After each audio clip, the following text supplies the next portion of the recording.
Ethics with S. Ansari remains the best ever choice. Do you know that ethics paper is the only paper in general studies that pays more with less efforts? One can easily secure 130 to 140 marks. Lukman IAS is a well-established name since 2014 for ethics paper. We offer 3 types of courses: Ethics Foundation course, Ethics Case Studies, and Ethics Test Series. Since 2015, Lukman IAS students have maintained the records of securing the highest marks in this paper. So, why to wait? Contact us today for more information. Hey there, मेरा नाम सक्षम गोयल है। इस बार के UPSC civil services examination में मेरी 27th rank आई है। ये मेरा पहला अटेम्प्ट था और मैं इस वीडियो में अपने optional political science and international relations के बारे में अपनी स्ट्रैटेजी डिस्कस करूंगा। सबसे पहले ये मेरा पहला अटेम्प्ट था और इसमें मेरे मार्क्स 273 हैं। फर्स्ट पेपर में 138 और सेकेंड पेपर में 135। सबसे पहले मैं डिस्कस करूंगा कि ऑप्शनल कैसे चूज करना चाहिए। मेरे लिए मेरा ग्रेजुएशन सब्जेक्ट ही पॉलिटिकल साइंस था, इसलिए पीएसआईआर लेना मेरे लिए नेचुरल चॉइस था। बट जो लोग मुझसे पूछते हैं कि अगर हमारा ग्रेजुएशन सब्जेक्ट हम लोग ऑप्शनल नहीं ले रहे हैं तो किन फैक्टर्स पे करना चाहिए, तो जनरली माना जाता है कि आपका इंटरेस्ट होना चाहिए, जो सब्जेक्ट है वो स्कोरेबल होना चाहिए, तीसरा जो टाइम आपके पास अवेलेबल है उसके साथ वो इन सिंक हो, और चौथा उसके अंदर मटेरियल और टेस्ट सीरीज अवेलेबल होनी चाहिए। पांचवा एक फैक्टर है जिसमें कहते हैं कि क्या जीएस के साथ ओवरलैप एक फैक्टर है। इसमें दोनों ही व्यूज हैं, येस एंड नो बोथ। हाँ, अगर आप लेट्स से इंजीनियर या डॉक्टर हैं, आपका बैकग्राउंड ह्यूमैनिटीज में नहीं है तो आपको कम काम करना पड़ेगा रिलेटिवली। दूसरा, जीएस में भी एक एज मिल सकती है। और तीसरा, अगर आपका फर्स्ट अटेम्प्ट है तो टाइम कॉन्स्ट्रेंट्स होते हैं, तो every moment is very important there, तो फिर आपका टाइम बचेगा। बट उसका फ्लिप साइड ये है कि लेटेस्ट से अगर आपका ऑप्शनल पीएसआईआर ही है तो जीएस 2 में खतरा ये रहता है कि आंसर बहुत ज्यादा थ्योरेटिकल ना हो जाए, थोड़ा सा एज जो है वो कहीं इतना ना हो जाए कि वो काउंटर प्रोडक्टिव हो जाए। ऐसे फॉर इंस्टेंस ऐसे के अंदर ऐसा ना हो कि आप केवल पॉलिटिकल साइंस की ही ऑप्शनल का आंसर लिखाएं, तो वो एक फ्लिप साइड भी है, तो उसको भी ध्यान में रखना जरूरी है। अब आते हैं advantages and disadvantages of having PSIR. सबसे पहले जीएस पेपर 2, जीएस पेपर 4 और एसए, मतलब GS paper 2 which is about polity and international relations, GS paper 4 जो एथिक्स इंटेग्रिटी है, और एसए, इन तीनों में आपको मदद मिलती है। दूसरा, जो इसकी वोकैब्युलरी होती है, जो टर्मिनोलॉजी फ्रेजियोलॉजी आप यूज करते हैं, वो बहुत ज्यादा रीयूजेबल है। तीसरा, जो इंटरनेशनल रिलेशंस है जिसके लगभग 50 नंबर का आपका जीएस पेपर 2 में आएगा, उसके लिए अलग से प्रिपरेशन करने की जरूरत नहीं है, बिकॉज यूजुअली टाइम नहीं होगा बाकी सब्जेक्ट वालों के पास कि अलग से इंटरनेशनल रिलेशंस करें, तो उसके अंदर एक एज ला सकते हैं। नंबर 4, जो प्रीलिम्स होता है उसके अंदर पॉलिटी के जो थ्योरेटिकल क्वेश्चंस होते हैं वो भी अच्छे से हैंडल कर सकते हैं। अबाउट कॉन्स्टिट्यूशनलिज्म, फेडरलिज्म, इन सब के जो थ्योरेटिकल क्वेश्चंस होते हैं वो अच्छे से हैंडल हो सकते हैं। फिफ्थ, इसमें material as well as test series दोनों बहुत इजीली अवेलेबल हैं और दोनों अच्छी क्वालिटी की अवेलेबल हैं। एंड सिक्स्थ, इसके अंदर क्रैमिंग रटना कम है, इसको समझ के आंसर्स को हैंडल आराम से कर सकते हैं। इसमें ऐसा नहीं है कि बहुत ज्यादा फैक्ट्स रटने हैं। पर इसके डिसएडवांटेजेस क्या हैं? नंबर 1, अगेन वही जो मैंने बोला कि जीएस 2 के आंसर्स बहुत थ्योरेटिकल ना हो जाए, बहुत ऑप्शनली ना लगने शुरू हो जाए। दूसरा, जो एसे का पेपर है, एसे के अंदर जैसे इस बार एक मार्क्स के कोट के ऊपर एक क्वेश्चन आया था और एक आया था real is rational, rational is real. अब हमको पता है इसके ऊपर हम लोग, ये हेगल की कोट है, हम इसको पढ़ चुके हैं, हम इसके बारे में बहुत लिख सकते हैं ऐसे में।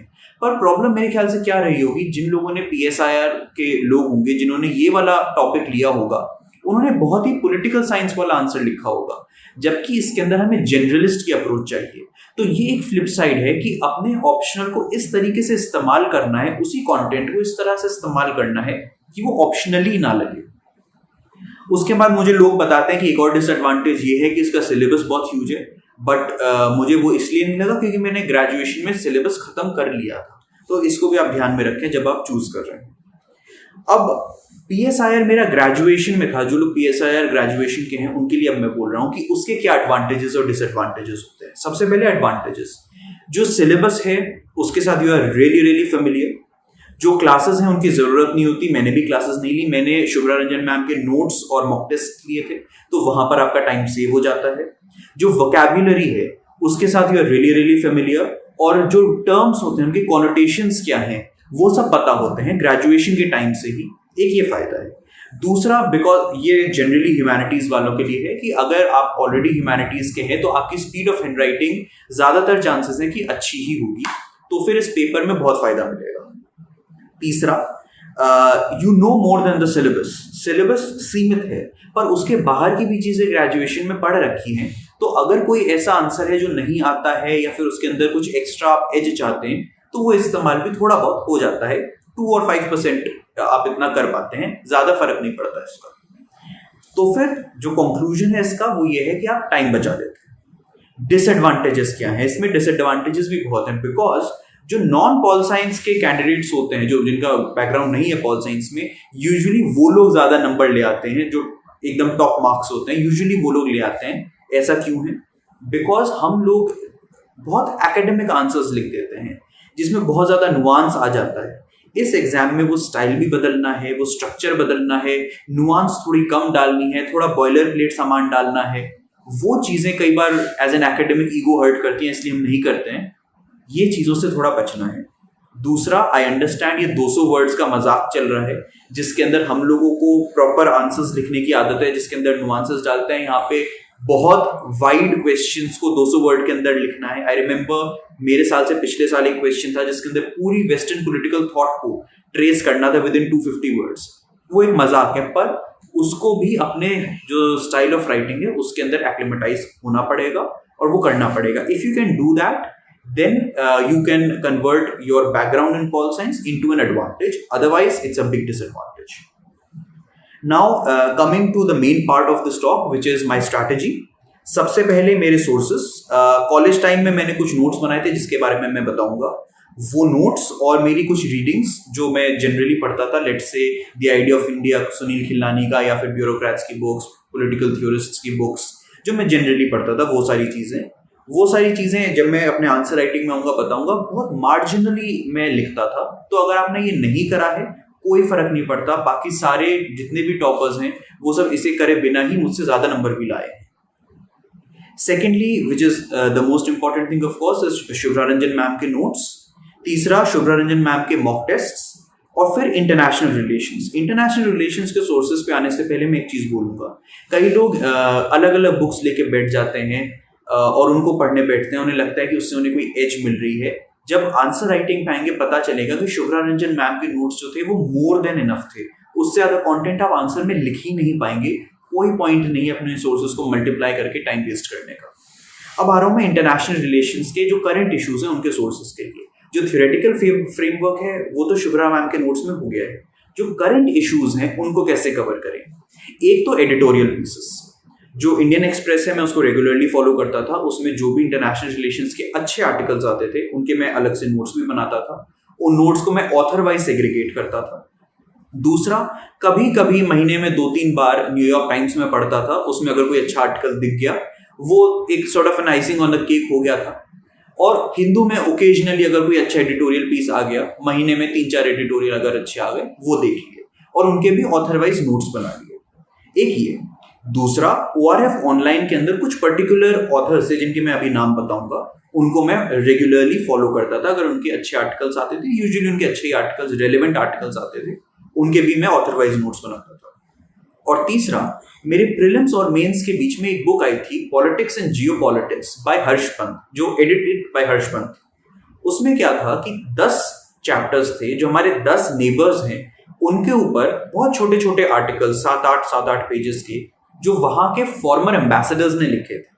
और वो बहुत क्रिस्प थे क्योंकि ये लेटेस्ट बुक थी, प्रीलिम्स और मेंस के बीच में आई थी, इसलिए उसका कंटेंट भी फ्रेश था। अब जब मैं अपने आंसर्स में लिखूंगा वो जो भी उस एम्बेसडर का नाम है और फिर ब्रैकेट में लिखूंगा politics and geopolitics edited by Harsh Pant 2021, in your case 2022, तो फिर एक फ्रेशनेस फील होगी कि अच्छा बुक से लिखा है, नई बुक से लिखा है। जो हर्ष पंत है बहुत रेलेवेंट है अपने फील्ड के अंदर, बहुत इंपॉर्टेंट है अपने फील्ड के अंदर, तो फिर वो आंसर थोड़ा सा अलग लगेगा। एक ये करा था। अब मैं आता हूँ जो इंपॉर्टेंट ऑथर्स हैं जिन्हें मैंने फॉलो करा, जिनके अलग अलग वर्ड के डॉक्यूमेंट्स बनाए, और ये इंपॉर्टेंस के बेसिस पे नहीं है, ये अल्फाबेटिकल ऑर्डर में है। नंबर 1 अनंत कृष्णन, नंबर 2 अरुण प्रकाश, नंबर 3 सी राजा मोहन, नंबर 4 सी उदय भास्कर, नंबर 5 ध्रुव जयशंकर, 6 हामिद अंसारी, 7 हर्ष पंत, 8 कबीर तनेजा, 9 एम के नारायणन, 10 निरुपमा रॉय, 11 राकेश सूद, 12 P S Raghavan, this is repeated, 14 Sameer Saran, 15 Syed Akbaruddin, 16 Vivek Singh, 17 Vivek Gokhale, and 18th document was miscellaneous. So these were the categories. Once it was done, एक बार ये 1 साल का पूरा हो गया, उसके बाद फिर मैंने टॉपिक वाइज उसको सेग्रीगेट करा, China, Afghanistan, Turkey, middle east ऐसे करके, और फिर उसका एक डॉक्यूमेंट बना दिया। वो डॉक्यूमेंट मेरा लगभग 179-180 पेजेस का था। उसके अंदर भी फिर मैंने हाईलाइट कर लिया था, तो वो और ज्यादा जल्दी रिवाइज हो जाता था। okay? अब आते हैं जो क्रोनोलॉजिकली मेरी स्ट्रैटेजी मैंने कैसे करा, मैंने कैसे कैसे कवर करा।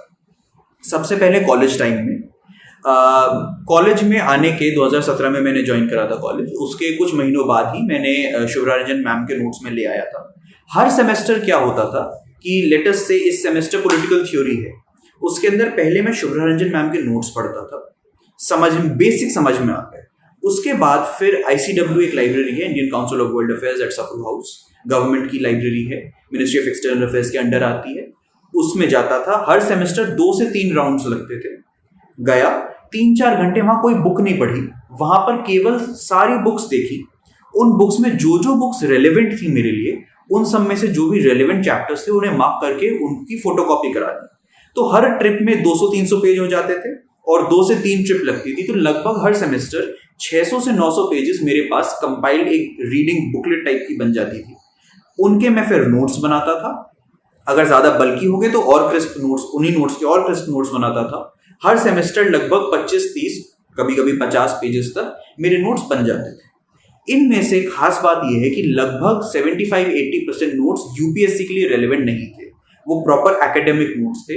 20-25 नोट्स जो काम के थे उनको फिर मैंने यूपीएससी में इस्तेमाल करा। दूसरा, कॉलेज टाइम पे मैंने जैसे बताया मैं अपनी रीडिंग्स करता था, कुछ जर्नल्स थी पॉलिटिकल साइंस की, वो पढ़ता था। और स्टीफेंस के अंदर क्या है, हम लोगों को असाइनमेंट दिए नहीं जाते, हमें बोला जाता है किसी भी टॉपिक पे आप अपना रिसर्च करके असाइनमेंट लिखें। तो उस टाइम पे, और वो ऑफकोर्स पॉलिटिकल साइंस से रिलेटेड हो प्रेफरेबली, बट उसमें भी और आगे जाके कर सकते थे। तो उसमें जो मेरी रिसर्च थी वो भी मेरे एक प्रेपरेशन का ही पार्ट मान सकते हैं, कि जो मुझे एक आध सेंटेंस पूरे पेपर में कहीं एज अगर मैंने लिखा हो तो वहां से भी होता है। DKT UPSC CSC, अगर आप केवल सिविल सर्विस परीक्षा के प्रीलिम्स, मेंस और इंटरव्यू के वीडियो देखना चाहते हैं तो सब्सक्राइब करें DKT UPSC CSC चैनल। यहाँ आपको टॉपर्स के वीडियो रैंक के हिसाब से अरेंज मिलेंगे। चैनल के लिंक के लिए डिस्क्रिप्शन बॉक्स में जाएं। इस सब का बहुत ज्यादा यूपीएससी में रेलेवेंस नहीं है, बट मैं फुल डिस्क्लोजर में बता रहा हूँ। अब आते हैं प्रॉपर प्रिपरेशन पे, जो मेरी जून 2020 से स्टार्ट हुई। जून 2020 में वो जो मेरे 20-25-50 पेज जो मेरे नोट्स बनते थे, उनमें से जो भी रेलेवेंट थे उनको मैंने अपने रजिस्टर से निकाला और जो शुभरारंजन मैम के नोट्स थे उसके अंदर टक इन कर दिया, ताकि मेरे पास एक जगह कंसोलिडेटेड मटेरियल मिल जाए। दूसरा, उनकी टेस्ट सीरीज थी। प्रीलिम्स से पहले 17 टेस्ट और प्रीलिम्स के बाद 8 टेस्ट की।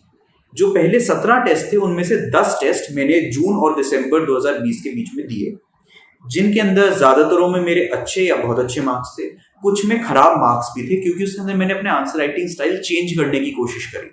तो फिर ये ध्यान रखिए कि जो आपका आंसर राइटिंग स्टाइल है उसी को बनाए रखें, पर जीएस वाले नहीं, पैराग्राफ स्टाइल में। That is the only prerequisite.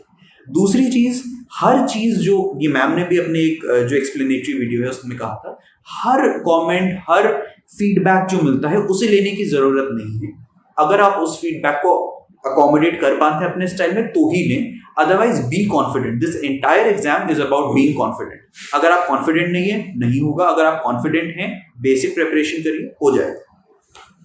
इसके बाद फिर एक कर्सरी रीडिंग करी, बिकॉज ऑलरेडी मैं अपने कॉलेज के टाइम पे पढ़ चुका था और मेरा सब्जेक्ट ही रहा था, तो वो कर्सरी रीडिंग ही काफी थी। अच्छा, एक चीज और, जो मैंने टेस्ट दिए थे ना वो टाइम्ड थे, वो ओपन बुक भी थे, हालांकि ज़्यादा नहीं देखा पर ओपन बुक थे, अगर लग रहा था तो देख भी लिया। और सेक्शनल थे, 120 नंबर वाले थे, लेकिन उससे कॉन्फिडेंस आ गया कि मुझे आंसर लिखना आता है। उसके बाद जो मैंने करंट अफेयर्स का बताया वो सारा इतनी सारी चीज़ें जो थी वो सबके मैं नोट्स भी बना रहा था साथ में।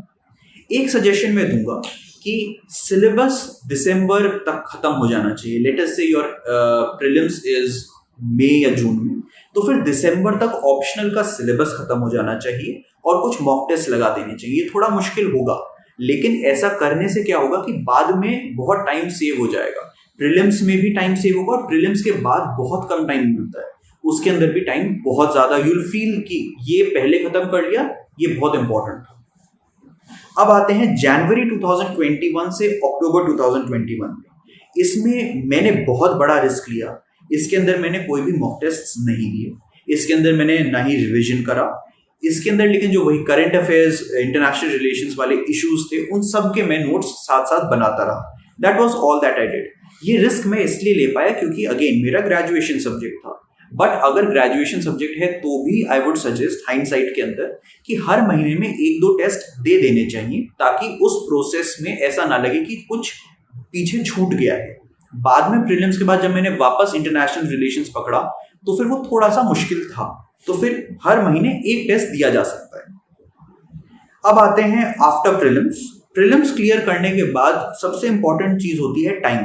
वो बिल्कुल नहीं होता है। 2, 2.5, 3 महीने, उसमें से भी पहला टाइम चला जाता है कि प्रीलिम्स में होगा या नहीं होगा उसके अंदर। तो फिर टाइम सबसे इंपॉर्टेंट है। उस टाइम में आपको बैलेंस करना है आपका ऑप्शनल का प्रिपरेशन और आपका जीएस का प्रिपरेशन। अब जीएस इतना वाइड है कि ऑप्शनल पे जा नहीं पाते, पर जो मार्क्स का वेरिएशन है वो जीएस में उतना ही है जितना ऑप्शनल में है। तो इस बैलेंसिंग एक्ट को यू हैव टू, पहले दिन से यू हैव टू रिकॉग्नाइज कि ये एक बैलेंसिंग एक्ट होगा, उसी हिसाब से टाइम देना है। मैंने सोचा था कि जो प्रीलिम्स के बाद 8 क्रैश कोर्स के टेस्ट होंगे मैं वो दूंगा, मैं वो नहीं दे पाया क्योंकि टाइम नहीं था। हाइंडसाइट में अगर होता मैं जरूर देता, बट मैं नहीं दे पाया। उसकी जगह जो मेरे पास ये सारे मैम के नोट्स रखे हुए थे और मेरे नोट्स उसमें टक्ड इन थे, उन सबको मैंने स्कैन कर लिया, क्योंकि वो लैपटॉप पे पढ़ना ज़्यादा आसान रहता है। इतने सारे रजिस्टर्स बहुत बल्कि हो जाते हैं। इन सबको स्कैन कर लिया, मेरे पास एक जगह एक डॉक्यूमेंट आ गया। उसके बाद जो मेरे करंट अफेयर्स, जो इंटरनेशनल रिलेशंस के नोट्स थे, उनको टॉपिक वाइज सेग्रीगेट करा, 180 पेज का डॉक्यूमेंट बना लिया। तीसरा, लगभग 2-2.5 हज़ार पेजेस के मैम के नोट्स और मेरे नोट्स मिला के थे, शायद ज़्यादा ही होंगे, उनके मैंने खुद बहुत क्रिस्प नोट्स बनाए। अब वो जो क्रिस्प नोट्स थे वो लगभग 280 पेजेस में आ गए। तो यहाँ 280 pages, international relations current affairs के 180 पेज, लगभग 450 पेज हो गए। अब ये 450 पेज जो थे ये मेरे उन 2.5-3 हज़ार पेजेस का समरी हो गई। अब ये 450 एक्चुअल में 300 ही मानिए, 300-350 मानिए, बिकॉज इंटरनेशनल रिलेशंस वाले नोट्स में मैंने हाईलाइट कर लिया था बहुत सारी चीज़ें, तो फिर मुझे केवल वही पढ़ना होता था। तो असेंशियली 350-400 पेज का मेरे नोट्स बन गए। ये मुझे बार बार पढ़ने थे। अच्छा, एक चीज़ और, ये 280 पेजेस और जो मेरे 180 पेजेस हैं ये मैंने अपने टेलीग्राम चैनल पे डाल दिए, जो आप देख सकते हैं। अब इसके बाद इससे इजी रिवीजन हो गया। अब आते हैं हम सबसे ज़्यादा क्रिटिकल टाइम पे, जो मेंस होता है। उसमें पहले वीकेंड में आपका एसे और जीएस पेपर 1 से 4 तक होते हैं, और नेक्स्ट वीकेंड में क्वालिफाइंग पेपर्स और ऑप्शनल होता है। उसके बीच में जो 5-6 दिन हैं उसको कैसे इस्तेमाल करना है। फर्स्ट ऑफ ऑल मैंने यही सोचा था प्रिपरेशन के टाइम में कि उन 5 दिनों में कम से कम 5 बार रिविजन कर लूंगा उन 400 पेजेस का, लेकिन वो नहीं हो सकता। और ये चीज़ मैंने बाकी लोगों से भी कंफर्म करी, उनसे भी नहीं हो पाया। क्यों? क्योंकि जब आप मेंस के वो 3 दिन में ऐसे और फिर हर रोज 6-6 घंटे के आंसर्स लिख रहे हैं, वो भी इतने ज़्यादा टेंशन और केओस के बीच में, तो बॉडी उस टाइम नहीं थकती है, पर जब जैसे ही मंडे आएगा तो आप थक जाएंगे। इसलिए आई वुड से कि वो जो पहले 1-2 दिन हैं उसमें जब आप मेंस लिख रहे होंगे, जो लोग मेंस लिख रहे हैं, अगर 1-2 दिन आप नहीं पढ़ पा रहे हैं तो उस टेंशन में बाकी दिन वेस्ट मत करिएगा। पहले 1-2 दिन इतनी थकान होगी ही कि आप ज़्यादा नहीं पढ़ पाएंगे। पहले 1 दिन तो बिल्कुल ही नहीं पढ़ पाएंगे। Okay, now coming to answer writing के सजेशंस। मेरे पास 15 सजेशंस हैं। नंबर 1, सबसे इंपॉर्टेंट इसमें क्या है? स्पीड। बिकॉज जीएस के अंदर आपको 5000 वर्ड्स लिखने हैं, इसके अंदर आपको ऑलमोस्ट 6000 वर्ड्स लिखने हैं। बिकॉज ऑप्शनल के किसी भी क्वेश्चन में वर्ड लिमिट नहीं देनी होती और आप पैराग्राफ्स में लिख रहे हैं, तो ऑटोमेटिकली ज्यादा लिखना है, तो speed is most important. Second, believe in, be confident in whatever you are writing. Believe whatever you know is enough, because content हर एक के पास सेम है. नंबर 3, कुछ थ्योरिस्ट्स के लिए पहले से इंट्रोडक्शंस बना के रख लीजिए. प्लेटो, एरिस्टोटल, जो भी हो, बहुत एक बॉयलर प्लेट इंट्रोडक्शन बना के रखें ताकि टाइम बच जाए. चौथी चीज, पेपर 1 सेक्शन ए में थ्योरिस्ट जो हैं वो नोट्स में बहुत ज्यादा बल्कि दे रखे हैं. ज्यादातर लोग उसमें बहुत ज्यादा टाइम लगा देते हैं. उसमें टाइम लगाइए बिकॉज बाकी सेक्शंस में काम आएगा, पर इतना नहीं कि उसी में आधी प्रिपरेशन निकल जाए. 5वां, पेपर 2 सेक्शन ए जो कंपैरेटिव पॉलिटिक्स है, उसमें हमेशा लगता है कि मटेरियल कम है, लेकिन वो एक्चुअल में कम नहीं है, क्योंकि पेपर 1 सेक्शन ए आपकी उसमें हेल्प करेगा और वहीं से सारा मटेरियल आना है. तो that is natural. Number 6, try to link different sections. Let us से पॉलिटिकल थ्योरी का आंसर लिख रहे हैं तो इंडियन कॉन्स्टिट्यूशन ले आइए. इंटरनेशनल रिलेशंस का ला रहे हैं तो फिर उस, या कंपैरेटिव पॉलिटिक्स ला रहे हैं तो पॉलिटिकल थ्योरी ले आइए. That way. तो अगर ये लिंक करेंगे तो कुछ अलग हो जाएगा. नंबर 7 जो मैं करता था कि कुछ आंसर्स ऐसे होने चाहिए जिसके अंदर सेकंड पैराग्राफ या पेनल्टीमेट पैराग्राफ, जो सेकंड लास्ट पैराग्राफ है, उसके अंदर कुछ अलग लिख दिया. मे बी करंट अफेयर्स से रिलेटेड ये, या फिर मे बी ये जो इंटरलिंकिंग मैंने बोला है उससे रिलेटेड. उससे क्या होगा, एक क्रिटिकल एनालिसिस वाली फीलिंग आ जाएगी. Number 8, it is not a GS paper. The introduction should be proper, the background, historical backdrop etcetera should be proper. ऐसा नहीं कि वो सारी चीजें स्किप कर दे, बिकॉज ये प्रॉपर प्रोफेसर्स चेक कर रहे हैं. They need that proper structuring. Number 9, most critical is the usages of phrases and keywords. इसको मैं बिल्कुल बहुत ज्यादा एम्फेसाइज करूंगा कि जो इवैल्यूएटर है मेरे हिसाब से वो कीवर्ड्स ही ढूंढ रहा है. अगर इजाया बर्लिन है तो उसके अलग कीवर्ड्स हैं, इक्वालिटी है उसके अलग कीवर्ड्स हैं, तो उन कीवर्ड्स और फ्रेजेस को ही वो ढूंढ रहा है. If you have ticked all those boxes, वो नंबर दे देगा. तो उन कीवर्ड्स की ये भी कर सकते हैं, हर टॉपिक के लिए कीवर्ड्स की एक लिस्ट भी बना सकते हैं कि ये तो यूज करने ही है. नंबर 10, पहले कुछ मिनट ये देख के जरूर देख लीजिए कि आपको कौन से क्वेश्चंस अटेम्प्ट करने हैं और कौन से छोड़ने हैं, बिकॉज इसमें चॉइस आ रही है. ऐसा ना हो कि वो क्वेश्चंस अटेम्प्ट कर लें जो नहीं आते और वो छोड़ के जो आते थे. ओके, उसमें थोड़ा सा टाइम पहले से लगा लें. नंबर 11, इंटरनेशनल रिलेशंस के जो क्वेश्चंस हैं उसके अंदर 2 अप्रोचेस होनी चाहिए. एक अप्रोच होती है कि आप ऑथर्स के हिसाब से लिखें, दूसरी अप्रोच होती है आप स्कूल ऑफ थॉट जो है उसके हिसाब से लिखें. उन दोनों को ही यूज करना चाहिए अलग अलग आंसर्स में. जब आप ऑथर्स इस्तेमाल कर रहे हैं तो मैक्सिमम 2, कभी कभी 3 या 4 तक जा सकते हैं. बहुत ज्यादा ओवरवेल्म नहीं करना है, बिकॉज उन ऑथर्स के थ्रू आप अपना पॉइंट ऑफ व्यू बता रहे हैं, केवल उनका पॉइंट ऑफ व्यू नहीं बता रहे हैं. नंबर 12, टॉपर कॉपीज को जरूर देखें. नंबर 13, अपना स्टाइल ऑफ हैंडराइटिंग डेवलप करें और उसको इस्तेमाल करें, विच कैन बी डन अगर आप ऑलरेडी ह्यूमैनिटीज के हैं, which has to be honed. अगर नहीं है, which has to be developed during answer writing के mock tests. Ethics with S. Ansari remains the best ever choice. Do you know that ethics paper is the only paper in general studies that pays more with less efforts? One can easily secure 130 to 140 marks. Lukman IAS is a well-established name since 2014 for ethics paper. We offer 3 types of courses: Ethics Foundation course, Ethics Case Studies, and Ethics Test Series. Since 2015, Lukman IAS students have maintained the records of securing the highest marks in this paper. So, why to wait? Contact us today for more information. Number 14, जो global politics के questions हैं वो anticipate हो सकते हैं. For instance मेरे में China था, उसके बाद शायद यूक्रेन एटसेट्रा. तो उनको उन टॉपिक्स के लिए अलग से कुछ extra as you should prepare, कुछ यूनिक पॉइंट्स. जैसे चाइना के अंदर मैं चाइनीज कम्युनिस्ट पार्टी को गोंगजो गोंगचंगदांग होता है उसको मैंड्रिन में लिखना सीख लिया था. या फिर डेमोक्रेसी की बहुत बातें चल रही थी और उस टाइम टर्कमेनिस्तान में बात चल रही थी कि नया प्रेसिडेंट आएगा, तो नाम बहुत यूनिक था, गर्बनगुली बर्डी मुखम्मदोव, तो वो मैंने याद कर लिया था. या फिर कजाकिस्तान में जिस दिन मेंस था उसके 1 हफ्ते पहले ही कू हुआ था, उसके बारे में रेफरेंस देना. तो कुछ unique points. Finally 15th point, practice practice practice. That's the most important thing. Read से कुछ नहीं होगा, बिकॉज जितना आता है आंसर में उसका 2/3 से ज्यादा तो लिख ही नहीं पाएंगे. तो फिर जो प्रैक्टिस है, जो आंसर राइटिंग स्टाइल है, वही आपका डिफरेंशिएटिंग फैक्टर होगा. To conclude, I would say what is most important in this paper is not the content or the knowledge, it is the ability to articulate the knowledge that you already have to satisfy the demand of the question in a given period of time. How can you do it? Confidence on the D day and a certain belief in your preparation. All the best.